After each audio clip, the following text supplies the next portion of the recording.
saat gua ngebuka itu pintu, krek, gua buka nih, gua buka. Oh man, God, gak ada sama sekali orang di situ. Sumpah, gak ada sama sekali orang, coy.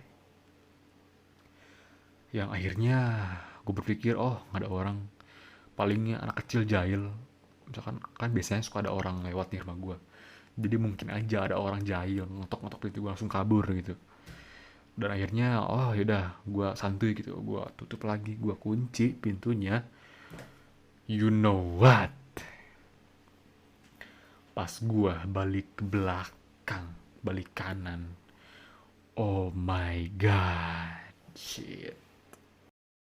Hey semuanya, kenalin di sini nama gue Hello, dan ini adalah segmen terbaru di channel gue yang akan membahas masalah dunia perhororan dan sebagainya, oke, yang berbau mistis. Di sini karena gue baru mulai konten horor gue, jadi gue pengen ngebahas suatu hal yang pernah gue rasain selama gue hidup sampai saat ini, yang berkaitan dengan pengalaman horor dari gue mulai masih kecil sampai sekarang ini, oke? Karena ini video perkenalan, jadi gue juga pengen memperkenalkan pengalaman-pengalaman gue dari kecil sampai sekarang yang berbau mistis, oke? Langsung aja menuju ke videonya dan menuju ke pembahasannya. Let's go, enjoy.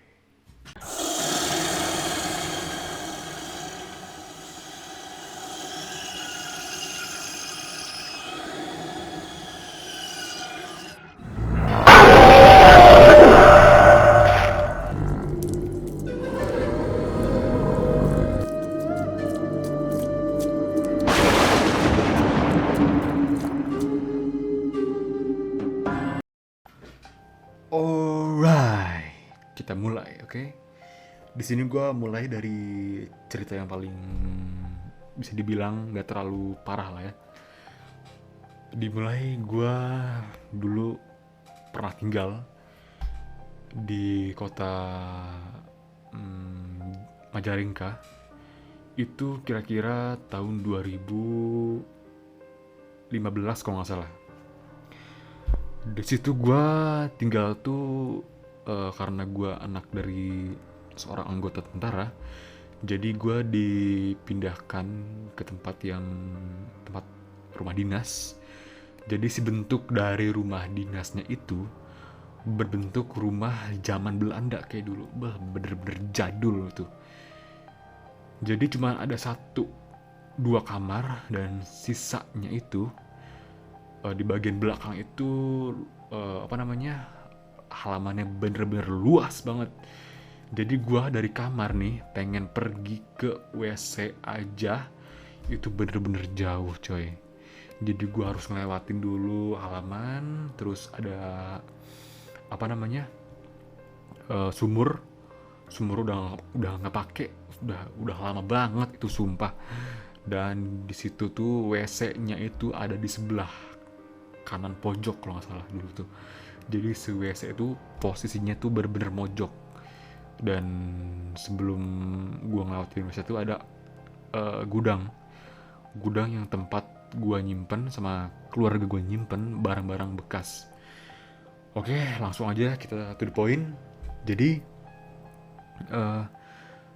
kalau nggak salah itu malam Selasa gue itu lagi pengen kebelet kencing, kira-kira jam 10 jam 11 malam lah. Itu kan gila, itu hari keempat gue pindahan rumah ke situ. Ya notabene gue masih bingung dan takut sama akan keadaan rumahnya itu. Dan di suatu malam itu gue kebangun dari tidur gue dan gue pengen kencing. Coba lu bayangin, pas gue buka jendela, gue pengen ke WC itu bener-bener yang namanya gelap. Penerangannya cuma minim banget. Dan posisi gue itu udah bener-bener gak kuat, pengen kencing lah. Lu tahu kan gimana rasanya orang kalau udah kebelet pengen kencing itu gimana. Dan sama, Gue juga berada dalam posisi kayak gitu. Dan nggak pikir lama, gue mikirnya gini, daripada gue kencing di situ, mending gue pergi aja lah, tanpa gue harus ngeraguin ada apa di luar sana. Oke, singkat cerita, gue langsung buka pintu kamar gue, terus pergi ke dapur, buka pintu, akhirnya langsung pergi ke arah WC tersebut. Gue berjalan perlahan-lahan dong, gila nggak itu? Karena gue gimana ya? Gue merinding nih. Cuman anehnya itu, di setiap gue langkah itu kayak ada yang ngikutin loh, bener sumpah. Kayak ada yang ngikutin. Dan pada saat gue jalan itu, jalan lurus nih, lurus. Sebelah kiri gue tuh apa namanya, halaman luas, kolam ikan, dan ada sumur tua kecil. Dan pada saat itulah, pas gue belok ke kiri mau ke ujung WC tersebut yang ada di sebelah kanan, itu gue ngedenger suara coy, kayak samar-samar gitu. Dia tuh bilang gini, punten. Wah gila, itu persis banget di sebelah kanan gue. Dan gue itu pura-pura nggak ngedenger. Dan gue mungkin berhalu, oh mungkin ini mungkin ibu gue lagi ngobrol telepon atau gimana. Cuman ya gue kayak berpositif tinggi aja, yang gue nggak bakal mikirin tentang setan tersebut. Itu gue pura-pura nggak tahu. Dan buat kalian yang nggak tahu apa kata arti punten itu, kalau di dalam bahasa Sunda itu artinya permisi. Dan di situ gue pura-pura nggak ngedenger. Oke, gue lanjut jalan lagi dan sampailah depan WC. Dan wah gila, WC-nya pun kondisinya bener-bener gila. Yang namanya keramik itu bukan keramik, jadi kayak masih bebatuan, cuman bergerigi gitu. Dan bener-bener luas banget WC-nya tuh. Dan pas gue ngeliat ke atas, itu biasanya kan WC tuh tertutupin sama tembok. Ini tuh jadi masih kebuka gitu si apa namanya, si atap WC-nya tuh. Jadi kalau gue nengok ke atas nih, si bangunan kayu itu kelihatan banget coy. Di situ gue wah gila. Itu gue wah bener-bener merinding setengah mati. Akhirnya gue kencing nih, terus gue siram. Nah pas udah gue siram, pas gue mau keluar nih, 1 sentian lah, langkah pengen keluar, di belakang gue ada yang nepuk dong, plak gitu. Ini gue langsung auto diem dong, gue berdiam diri. Dan oh my god, pas gue nengok ke belakang, gak ada orang sama sekali. Tadinya nih gue pengen nengok ke atas karena penasaran, kayak ada orang lempar-lempar batu kecil kerikil gitu. Dan gue ngerasa, tapi gue pura-pura nggak tahu. Cuman gue tuh penasaran banget, pengen ngeliat ke atas. Cuman karena gue takut setengah mati, wah gila sampai merinding ini gue. Karena gue takut setengah mati, akhirnya gue nggak jadi. Gue langsung tanpa basa-basi tanpa mikir langsung keluar dari WC tersebut. Langsung itu jalan gue percepat. Gue jalan. Dan akhirnya di situ nggak ada apa-apa. Gue masuk kamar dengan kondisi ketakutan. Dan gue akhirnya tidur lagi. Gue ambil selimut, langsung gue tutupin semuanya. Jadi gue udah gak mau lihat lagi, gue gak mau denger apapun itu, langsung gue tidur. Dan paginya gue alhamdulillah gak ada keadaan kebangun lagi atau apapun itu. Jadi gue dalam kondisi tenang. Oke. Itulah cerita pertama, oke, dari gue. Yang kedua nih.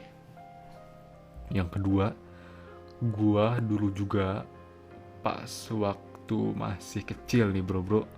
Sumpah ini mah gue bukan apa-apa ya. Itu kira-kira umur gue tuh sekitar 3-4 tahun lah. Dan posisi gue itu, gue masih tinggal di Bandung. Karena bokap gue masih di Bandung tugasnya, jadi gue tinggal di Bandung. Sama di rumah dinas. Dan Itu rumahnya kecil banget lah, rumah-rumah buat pangkat-pangkat orang masih kecil, jadi bukan perwira, masih bintara lah, jadi makannya rumahnya rumah dinasti kecil. Oke, langsung to the point. Ini tuh kalau nggak salah wah ini gue masih inget banget coy. Pas gue masih kecil ini, gue tuh gue kebangun lagi kayak cerita sebelumnya. Gue kebangun lagi, dan entah kenapa gue nengok jam. Itu pas banget pukul jam 12 malam. Dan gue lupa itu hari apa, dan malamnya malam apa, gue lupa. Yang penting gue tau lah ini jam 12 malam. Oke, nggak tahu kenapa, nggak tahu guanya gimana ya, anak kecil tuh emang dasarnya gue tuh penasaran dari kecil tuh gimana. Soalnya nih pas gue masih kecil ini, pas gue kebangun, gue keluar kamar dong, tanpa gue tuh kayak nggak tahu gue mau ngapain nih, kayak gimana ya, kayak sengaja lah gue pengen keluar rumah, gue keluar kamar. Nah, pas gue keluar kamar, gue tuh sengaja buka jendela yang apa namanya, yang langsung berarah keluar rumah dan garasi. Itu gue ngeliat coy, sumpah, pakai mata gue sendiri, itu ada orang nih, perempuan jam 12 malam ngelewat. Dia ngelewat, dan anehnya yang setahu gue inget ini, bisa gue deskripsikan, badannya itu urus, rambutnya panjang, pakai baju hitam. Oke, gue pas lihat tuh kayak gue biasa aja, cuman kalau gue pikir-pikir lagi, pas gue lihat itu, mukanya itu gelap, gak kelihatan sama sekali, padahal cahaya di luar itu terang banget coy. Itulah keanehan yang pas gue alami di masa kecil gue. Oke, singkat cerita, gue tutup lagi gordengnya. Pas gue tutup nih, gue pengen jalan balik ke kamar. Posisi gue udah balik kanan nih, cuman karena gue mungkin masih kecil ya, masih penasaran itu orang apa bukan, akhirnya gue buka lagi coy. Pas gue buka untuk kedua kalinya, set gue buka si gordengnya. Tahu nggak apa yang terjadi? Ini cewek berdiri di depan pandangan gue sambil menunduk. Lu gila nggak itu? Dari situ gue langsung refleks dong. Gue tutup jendelanya, gue masuk kamar, dan aneh, dan sialnya itu di samping kasur gue tuh ada jendela. Wah gila, itu gue bingungnya, bener-bener bingung. Wah, gue tuh bener-bener yang namanya panas dingin tuh bukan main. Jadi gue langsung ambil selimut gue ambil bantal, gue tutup itu erat-erat, sambil gue pengen nangis, gue pengen teriak, gue pengen manggil orang tua gue nggak bisa sama sekali coy. Gue kayak kaku gimana gitu. Itu gue posisi masih anak kecil coy. Lu bayangin kalau sekarang ada di posisi lu mau ngapain? Apa lu pengen ngegedor orang tua lu atau sama kayak gue? Komen di bawah. Oke, yang ketiga ini posisi gue ada di rumah sakit. Gue lagi dirawat di suatu rumah sakit, gue nggak sebut mereknya. Dan to the point, ini gue emang orang itu emang gimana ya, emang penasaran atau gimana, dan gue juga heran gitu. Gue baru sadar sekarang kalau gue tuh orangnya tuh penasaran orangnya. Oke, singkat cerita, jadi gue tuh di rumah sakit tuh waktu itu berdua. gua sama ibu gua, ditungguin sama ibu gua. Nah, jadi posisi kamar itu ada 2 pasien, gua sama sebelah gua lupa siapa namanya dan penyakitnya apa. Dan intinya pada malam tersebut gua tuh iseng-iseng gua ambil handphone gua nih, itu tahun 2012 kalau nggak salah. Dan HP-nya tuh masih HP Nokia yang jadul itu, HP N97 apa lupa gue namanya, E87 gitu.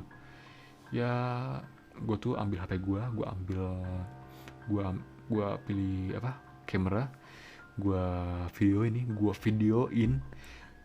Jadi di samping gue tuh ada kaca yang langsung berhadapan dengan depan tuh ada rumputan dan di sampingnya tuh ada ruangan lagi.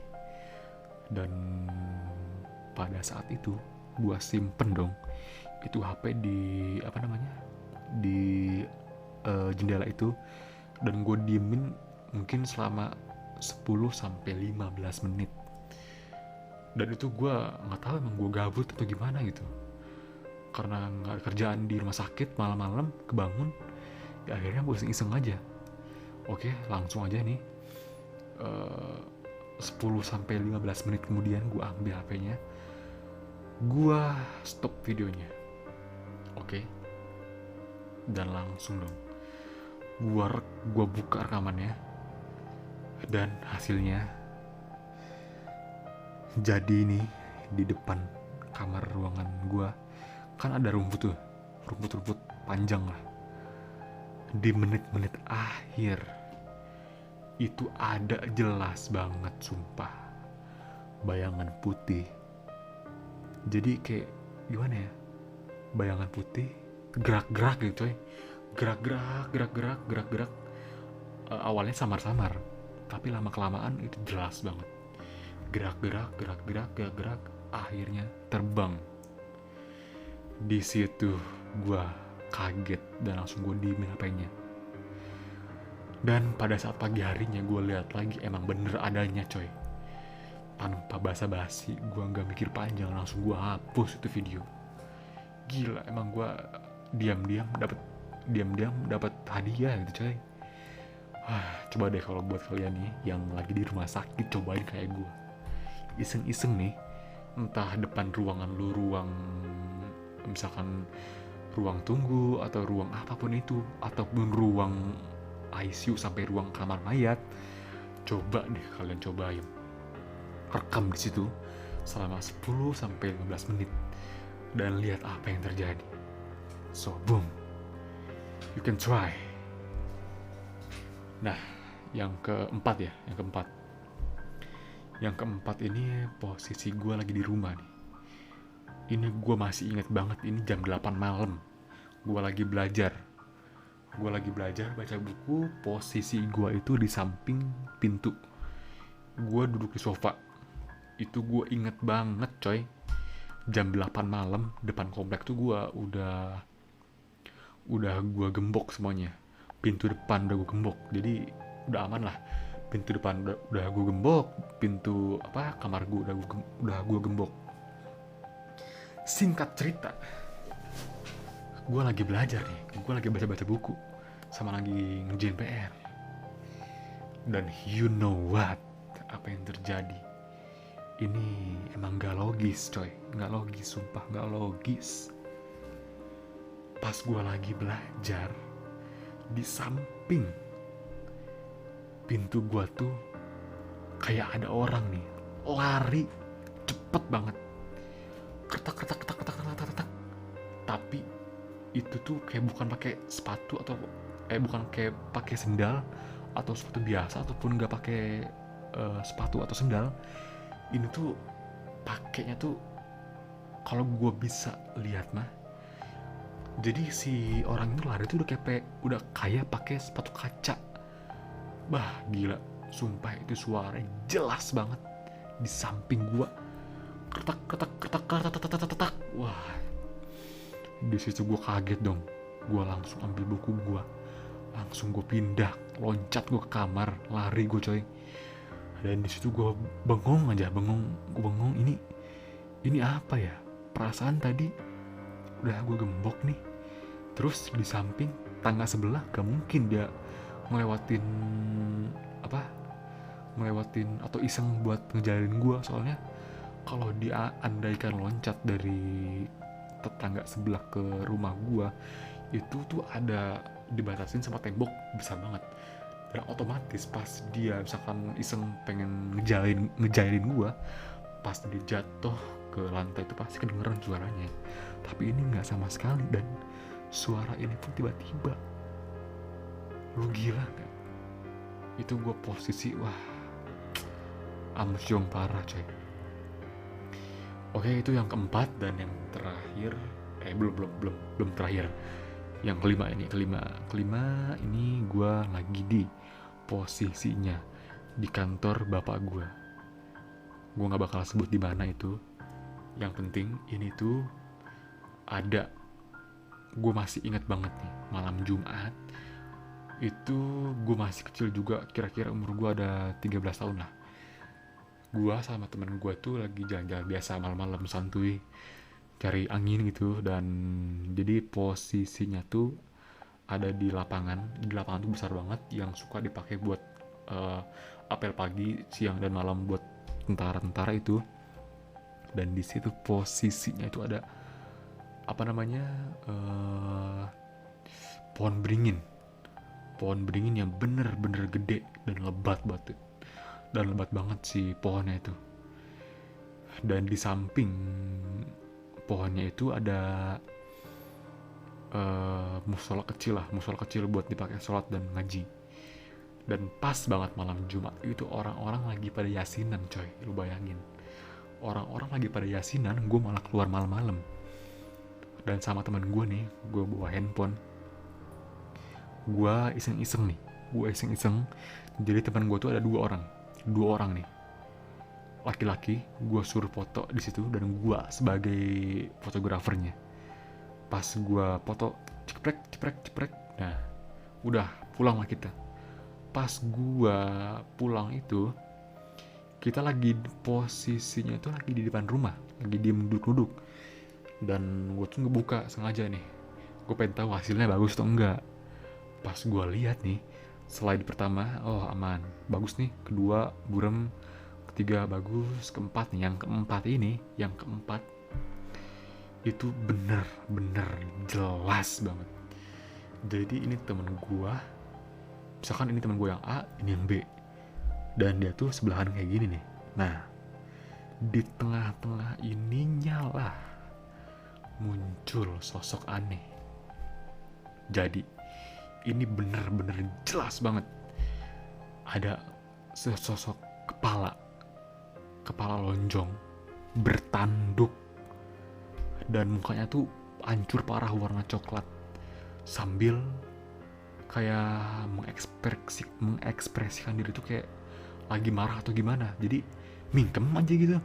Dari situ wah gila, gue awalnya nggak percaya nih, gue kasih lihat temen gue, dan dia pun sama, shock parah men. Wah gila, dari situ nih gue kasih tahu ibu gue. Wah, dan akhirnya satu komplek itu jadi gempar coy. Lu bayangin, satu komplek gempar. Dan pada akhirnya gue disuruh dihapus video itu sama orang tua gue, karena gue diiming-iming kalau nggak dihapus bakal digentayangin. Dan oh my god, langsung gue hapus itu video. Dan untungnya gue nggak terjadi apa-apa sama gue sampai besok harinya. Jadi aman-aman aja, enjoy.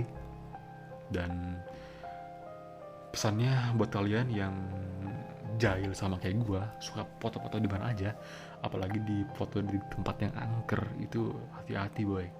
Siapa tahu yang pas lu lagi foto itu ketemu Mbak Kun atau apapun itu. Jadi be careful lah boy. Oke, next.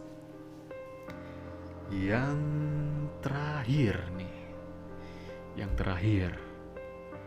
Ini bener-bener daril. Pertama, dalam seumur hidup gue ketemu setan. Dan face to face. Lu bayangin gak face to face sama setan? Itu gimana rasanya, boy? Jadi ini, itu kira-kira jam berapa ya? Sekitar jam 9 malam lah. Gue lupa hari apa itu. Yang jelas itu malam. Dan di situ posisi gue lagi di kamar sama ibu gue, coy. Kita lagi ngobrol masalah sekolah atau masalah gimana itulah, sambil nonton TV nih. Dan di situ ada yang ngetok-ngetok pintu gua dong, jam 9 malam. Siapa coba? Dan pada akhirnya ibu gua nyuruh gua bukain pintunya, dan gua ngiyain. Oke, gua bukain. Pada saat gua ngebuka itu pintu, gua buka, oh man god, gak ada sama sekali orang di situ. Sumpah, gak ada sama sekali orang, coy. Yang akhirnya gue berpikir, oh gak ada orang, palingnya anak kecil jahil. Misalkan kan biasanya suka ada orang lewat di rumah gue, jadi mungkin aja ada orang jahil ngetok-ngetok pintu, gue langsung kabur gitu. Dan akhirnya oh yaudah, gue santuy gitu, gue tutup lagi, gue kunci pintunya. You know what? Pas gue balik ke belakang, balik kanan, oh my god, shit. Di belakang gue itu diperkirakan cuman berjarak berapa langkah, satu langkah dari gue lah. Satu langkah dari gue, coy. Lu bayangin, ada sosok pakai baju warna merah. Dia posisinya lagi bongkok, rambutnya panjang, dia bongkok dan face to face sama gue, coy. Lu bayangin posisi gue waktu itu kayak gimana. Gue di situ kaget, shock, merinding. Dan anehnya gue langsung lewatin tuh si sosok itu. Pas gue lewatin tuh, sumpah dia mah boy, nembus anjir. Ini bener-bener nembus, wah gila sih. Dan gue tuh ngelewatinnya cepet banget, sert gitu gue ngelewatin, dan itu nembus. Gak ada rasanya kayak gue nabrak orang tuh, gak ada rasanya. Jadi bener-bener real, nembus. Dan gue langsung masuk ke kamar ibu gue. Dan anehnya gue di situ sama sekali nggak bilang ibu gue. Jadi gue cukup diem dan mikir. Dan gue sumpah gak banyak bacot, gak banyak ngobrol sama ibu gue. Gue langsung ambil bantal, ambil selimut, tidur langsung, coy. Dan pas pagi harinya barulah gue bilang ibu gue kalau ini tuh bener kejadian pas malam tadi. Tadinya gue pengen ngasih tahu, cuman gue takut. Akhirnya gue tidur pas paginya itulah gue ngasih tahu. Dan ibu gue kayak sama-sama merinding gitulah. Ya lu tau lah, anak kecil kalau ketemu hal kayak gini kayak gimana rasanya. Dan ibu gue bilang kalau buat next day atau kalau ada yang ngetok-ngetok lagi, biar ibu gue yang bukain atau gue berdua yang bukain. Dan you know what, faktanya itu pernah ada gosip dari tetangga gue kalau malam hari itu, waktu itu pernah ada anak kecil lah, gerombolan lagi pada main biasa. Kira-kira jam 8 lah dia ngelewat rumah gue, set ngobrol-ngobrol. Jadi ada anak yang paling kecil, paling bocah, dia tuh ngelihat ke atas pohon rumah gue. Dan dia ngelihat sama apa yang gue lihat, sama banget persisnya. Pakai baju merah, lagi duduk di ranting, rambutnya panjang. Dan dia pun, si anak kecil ini langsung lari ketakutan. Oh shit man. Jadi ya mungkin gue lagi digangguin sama si Mbak Kuntai itu atau gimana. So ya itulah pengalaman gue selama gue masih hidup sampai sekarang. So lu bisa pilih yang mana yang paling seram, oke? Dan ini bener-bener real kejadian gue selama gue hidup, cerita mistis gue. Oke, mungkin ceritanya cukup sampai sekian. Dan buat kalian yang punya cerita hantu sama kayak gue, pengalaman mistis yang lu punya, boleh lu tulis, lu ketik di kolom komentar di bawah video ini. Dan kalau yang paling menarik nih, yang paling serem, gue rasa bakal gue bahas di next videonya. Atau lu punya saran apa hal yang gue harus bahas di next video? Oke, comment down below. Oke, video cukup sekian dan gue pamit undur diri, and see you in the next video. Sayonara and peace.